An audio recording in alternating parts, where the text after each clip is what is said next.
अस्सलाम वालेकुम व्यूवर्स, उम्मीद है आप सब लोग बिल्कुल खैरियत से होंगे। आज मैं आप लोगों के लिए बहुत ही ज़बरदस्त रेसिपी लेकर आई हूँ। अगर आप ये बिस्किट बनाना सीख जाए ना तो आप हमेशा अपनी फैमिली से दाद पाएंगे और तरह तरह के डिफरेंट किस्म के बिस्किट्स बना के आप उन्हें खिला सकते हैं। तो इसकी टिप्स आप नोट करते जाएँ, ठीक है। ये मैंने लिया है, इसमें मक्खन 200 ग्राम और इसके अंदर जो मैदा है वो मैंने 250 ग्राम ऐड किया है और इसके साथ आइसिंग शुगर डलेगी 100 ग्राम। सिर्फ 3 इंग्रेडिएंट्स हैं। 3 इंग्रेडिएंट्स आपने इसमें ऐड करने हैं और कुछ भी नहीं डालना। एक मैं चीज़ इसमें अभी और डालूंगी, ठीक है। ये वही है, मैदा है, साफ आपने सिफ्ट किया हुआ डालना है और इसका रेशो हमेशा याद रखना है। अगर आपने 500 ग्राम मैदा लिया तो 400 ग्राम आपने उसमें लेना है मक्खन, और मैंने उसका हाफ़ कर लिया है बिल्कुल, क्योंकि उससे बहुत ज़्यादा बन जाते हैं। तो ये मैंने इसमें लिया अपना जो मैदा था हाफ़ कर लिया 250 और मक्खन लिया है 200। मक्खन हमेशा अच्छी कंपनी का लेना है। ये 3 चीज़ें थी, उसमें मैंने आधी अंडे की सफ़ेदी डाली और इसको ये देखें इस तरह बस मिक्स कर करके ना इस तरह से गूंद लिया है। ये इसी तरह सख्त सा बनेगा। इसको मैंने ये प्लास्टिक में रैप कर लिया और अब मैं इसको फ्रिज में रख दूँगी। अगर आपने फ़ौरन बनाना है तो तब आप आधा घंटा इसको फ्रिज में रखें, क्योंकि हाथों की हमारी गरमाइश से ना मक्खन पिघल जाता है। और अगर ज़्यादा देर रखना है तो अब मैं इसको ना अभी रख रही थी तो मुझे नहीं पता था, लेकिन मैंने इसे 1 हफ़्ता रखा और अब ये 1 हफ़्ते के बाद मैंने तकरीबन 3-4 दिन के बाद निकाला है आज, और अब मैं इसकी कुकीज़ बनाने जा रही हूँ। और ये देखें, ये बिल्कुल ठीक है। सर्दियाँ थी, कुछ भी नहीं इनको हुआ। गर्मियों में भी आप 3 से 4 दिन इसको रख सकते हैं फ्रिज में, और सर्दियों में तो आप 1 हफ़्ता भी रख सकते हैं। अब मैंने इसका अभी हाफ़ ले लिया और हाफ़ जो है वो उसका मैं कोई और डिज़ाइन बनाऊंगी, इसलिए मैं हाफ़ को भी वापस फ्रिज में रख रही हूँ, क्योंकि आपने ना इसको ज़्यादा नरम नहीं होने देना और फ़ौरन काम करना है।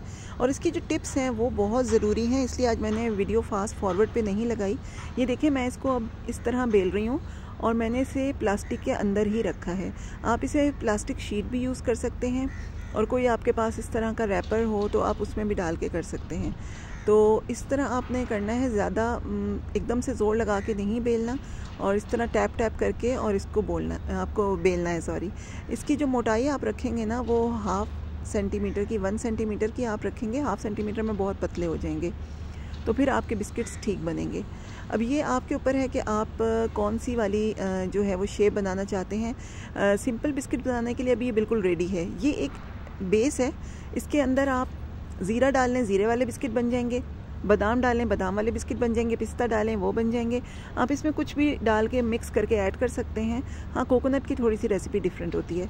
अब ये देखिए, ये अभी तक इसमें प्लास्टिक शीट में ही था, जो कि मैंने बेल के इस तरह से इसको तैयार कर लिया है। तो अब मैं इसको उसमें से निकालूंगी और हम अब अपनी पसंद की जो है वो ना ये शेप्स बना लेंगे।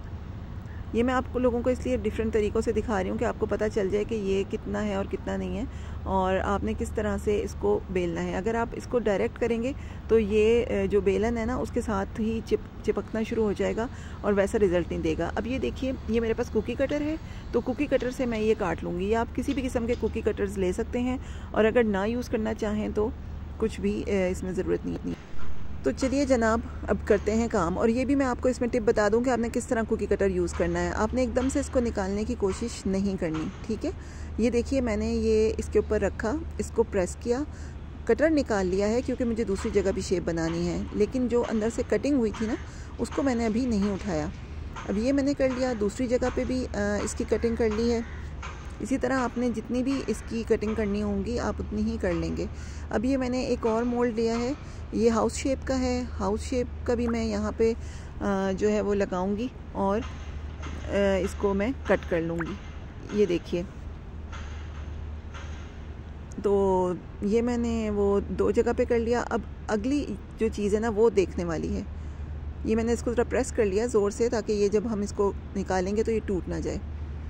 अब आपने इन चीज़ों को इधर ही छोड़ना है और साइड से जो है ना ये अपनी डो को उठा लें आप, ताकि ये जो शेप्स हैं ये ख़राब ना हो और बीच में रहें। अगर आप सेंटर से निकालेंगे तो वो शायद ख़राब हो जाएंगी।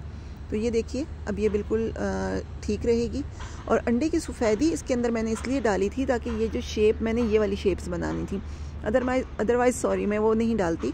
और अब ये बिल्कुल ऐसी ही रहेंगी। आपने इसको बनाने के बाद भी ना ट्रे को कोई 10 मिनट के लिए रखना है फ्रिज में, और फिर ओवन में रखना है। ओवन आपने वही 170 ग्रेड पे प्री हीट करना है, और ये 10 to 15 मिनट्स में बन जाएंगी। ये बाकी जो बच गया है इसको भी देखें, मैं हाथ लगाने से गुरेज कर रही हूँ।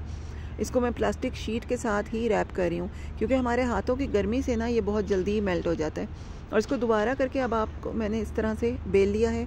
ये देखिए, ये टिप्स देखनी बहुत ज़रूरी हैं अगर आप अच्छी कुकीज़ बनाना चाहते हैं। तो एक भी चीज़ मिस हो गई तो फिर आप इसमें से नहीं कर सकेंगे। देखें, दोबारा बेल के मैंने दोबारा से इसको बना लिया, और इस तरीके से आप इसे रीयूज़ कर सकते हैं, ये ख़राब नहीं होती।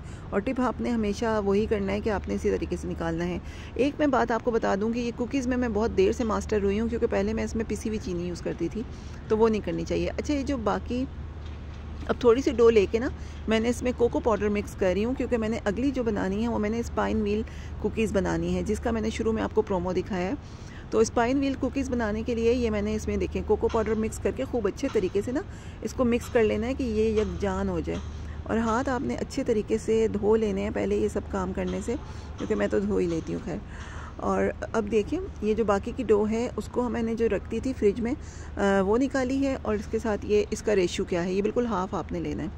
अब मैं इसको बेलना शुरू करूँगी, और इसके साथ ये देखिए, बल्कि मैं आपको दिखा देती हूँ, ये मैंने बेल लिया है क्योंकि पहले मैं आपको दिखा चुकी थी। इसकी भी मैंने एक रोटी सी बेल ली है, और इसको भी मैंने प्लास्टिक शीट के अंदर ही बेला है। अब उसके ऊपर मैं ये कोको वाला जो है रख लेती हूँ, जिसमें मैंने कोको पाउडर मिक्स किया है, और अब हम इसको बेल लेंगे। इसके ऊपर मैंने प्लास्टिक इन दोनों के बीच में है, ठीक है। आपने पर्दा रखना है, अभी इनको मिक्स नहीं करना।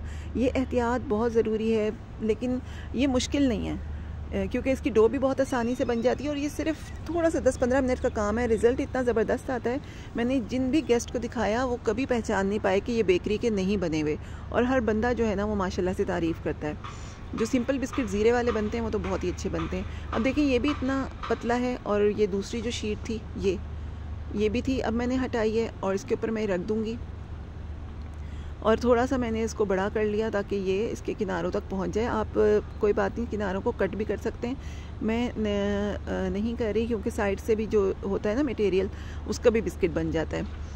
तो आप कोई भी चीज़ को ज़ाया ना किया करें। और अब आप ये देखें, I am showing you each and everything just because कोई भी चीज़ मिस ना हो जाए, ठीक है। इसमें अगर कोई मेरी मिस्टेक्स हो, कुछ हो, तो उसको आप माफ़ कर दीजिएगा। मैंने अभी इसको मतलब हाथ से करने की कोशिश कर रही हूँ, लेकिन ये नहीं हुआ ना, तो इसको भी मैंने अब इससे शीट से ही किया है, और ये हो जाएगा, believe me it will be done.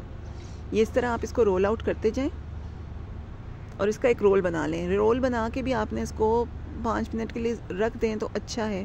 वैसे तो सर्दियाँ आज ज़रूरत नहीं होती, आजकल गर्मियों में बहुत ज़्यादा ज़रूरत होती है कि आपने इसको बार बार फ्रिज में रखना है, अगर आप इसकी शेप बिल्कुल ऐसी रखना चाहते हैं, वरना ये ना फैल के बहुत बड़े हो जाते हैं। और उसकी भी रेमेडी है कि आप ये करें गर्मियों में कि आप अपना जो बिस्किट है वो बहुत छोटा काटें। तो देखें, वो वाले जो थे वो मैंने बेक कर लिए मीनवाइल, और वो इस तरह से बन गए। इनके ऊपर आप ये डिज़ाइनिंग कर सकते हैं, या आप चॉकलेट गनाश से भी कर सकते हैं। ये मैंने फ्रॉस्टिंग बनाई थी आइसिंग शुगर के साथ, इसकी मैं किसी वक्त आपको बाद में रेसिपी दे दूँगी। और अब देखिए, अब हम दूसरी तरफ आते हैं। जो स्पाइन व्हील कुकीज़ थी वो हमने जो है वो किस तरीके से बनानी है। ये देखिए, इसको आप छुरी से भी कट कर सकते हैं, और इस तरह भी कर सकते हैं। इस तरह आप धागे से या डेंटल फ्लॉस से आप कर लें इसको, तो ये बहुत अच्छी कटती हैं। और छुरी से काट लें तो वो ज़रा बारीक कट जाएंगी। मोटा बिस्किट होगा तो वो ज़्यादा नहीं फैलेगा, बारीक बिस्किट ज़्यादा फैल जाता है। तो ये थोड़ी सी टिप्स हैं जो आपने जहन में रखनी है, तो और यू विल बी मास्टर्स। और मैंने एक दफ़ा ये ट्राई किए हुए हैं उसमें बना के, देगचे में बना के भी, वो भी मैं इंशाल्लाह आपको दिखाऊंगी। अभी तो मैं ओवन में बना रही हूँ। इसका भी आपने टेम्परेचर वही रखना है, 170 या 180, जिस पे हम केक को बेक करते हैं, और 10 to 15 मिनट्स में ये तैयार हो जाती हैं। तो इस तरह आप इन्हें काट लें, इनको भी शीट में रख के। और ये देखिए जनाब, कितना ज़बरदस्त रिज़ल्ट आया है। बस एक से दूसरी ट्रे में ना आपने थोड़ा करना है। एक ट्रे जब आप निकालते हैं तो दूसरी ट्रे जब रखते हैं तो थोड़ी देर के लिए ओवन का दरवाज़ा खोल दें, फिर रखें, ताकि इनकी जो शेप है और कलर है वो एक जैसी आए, क्योंकि दूसरी ट्रे हमेशा जल्दी बेक होती है। तो ये देखिए जनाब, 2024 हैप्पी न्यू ईयर। अल्लाह करे आप लोगों का साल और हमारा सबका साल बहुत अच्छा गुजरे।